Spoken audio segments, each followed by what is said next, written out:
Back to second year organic chemistry. So we are studying the alcohols distinctions among the primary, secondary and tertiary alcohols. So the next test to distinguish is Victor Meyer's test. Victor Meyer's test. In this test, we have so many steps to carry out to distinguish primary, secondary and tertiary alcohols. First, let us take this primary alcohol. As I told you in the previous video, this contains two hydrogen atoms attached to the carbon atom.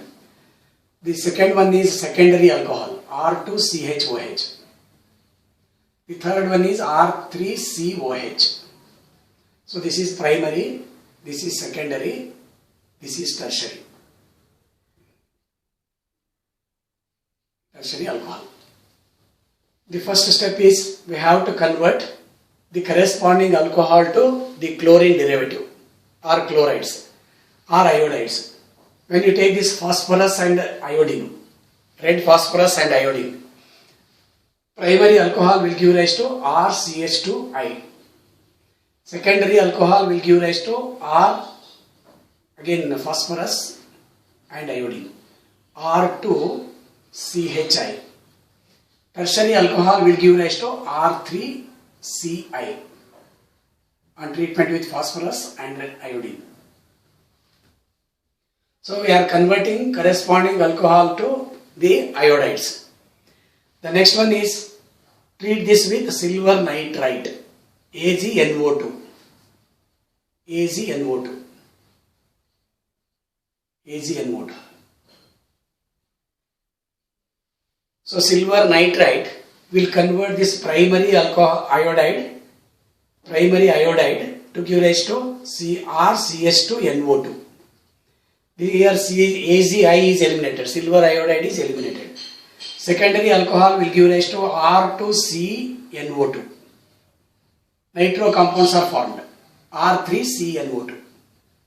So up to this one there is no any distinction between primary, secondary and tertiary alcohols. The next two steps are important. This is treated with then nitrous acid, H1O2. HNO2 can also be written as HONO. Nitrous acid is unstable.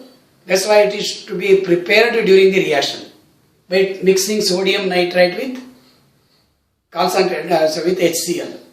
Then automatically this oxygen from this nitrous acid and two hydrogens from this one, they are eliminated as RC double bond NOH, NO2. This oxygen and nitrogen, they are linked by a double bond. So it will give rise to, with the elimination of a molecule of water, it gives rise to the nitrolic acid. This is nitrolic acid.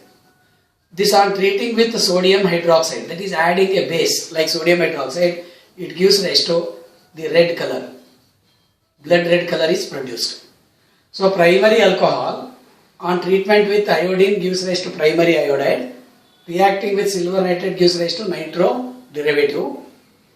This on treatment with nitrous acid will give rise to nitrolic acid. This nitrolic acid on making the solution alkaline, it gives rise to red color. Similarly, when you treat this with nitrous acid, HNO2. Now you remember, there is one hydrogen attached to this carbon atom. So it is HON double bond O. This oxygen not from the N double bond O, but OH group along with this hydrogen, they are eliminated as a molecule of water. So it gives rise to R2C N double bond O NO2. This is called pseudo nitrile. Pseudo nitrile. This on treatment with sodium hydroxide, that is making the solution alkaline, will give rise to blue color. Remember, in this one, there is a hydrogen atom attached to more electronegative oxygen atom. That's why this solution behaves as an acidic, which changes to basic, giving rise to red color. But here there is no any such hydrogen atom attached. That's why the solution will become blue color. This on treatment with nitric acid, nitrous acid, HNO2. Actually, simply it forms the solution, or we can say this dissolves.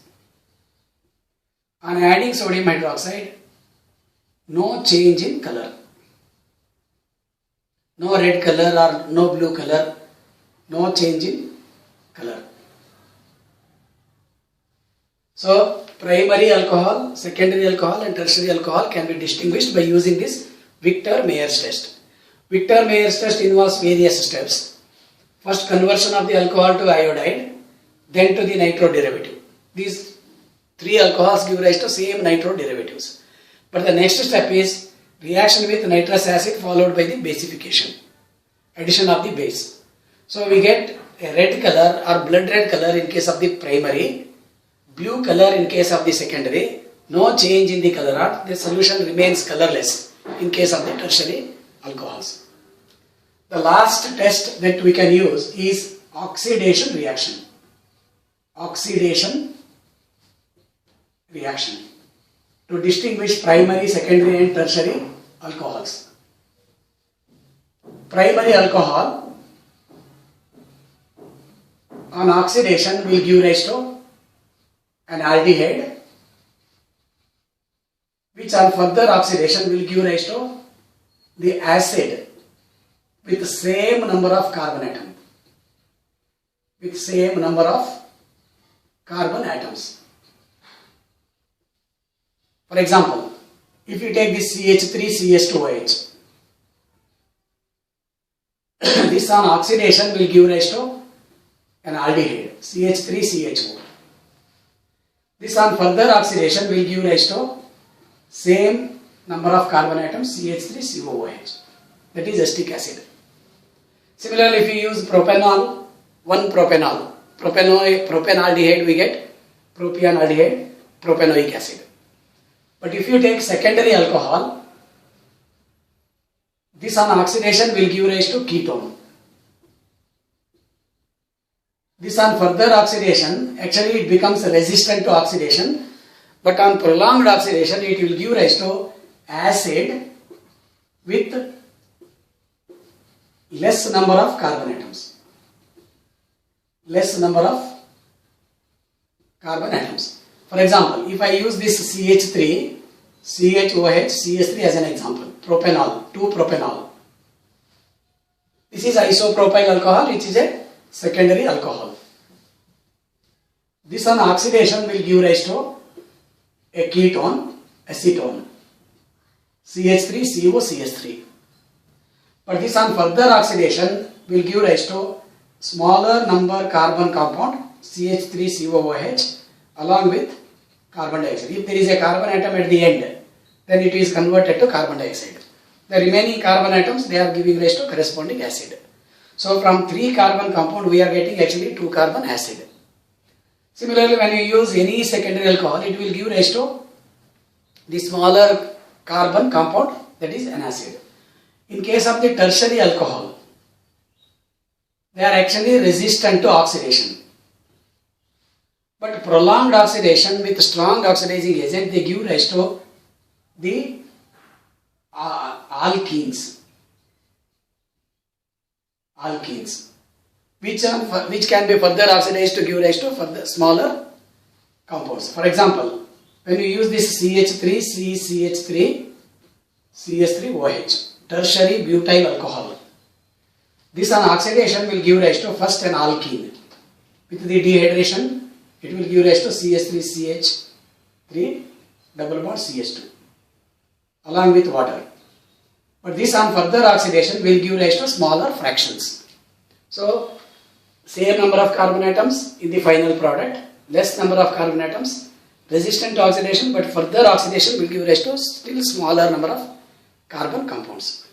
So, these are the various distinguishing tests for the primary, secondary and tertiary alcohols. In the next video, we will see phenols, which also contain the same functional group but directly attached to the aromatic ring system.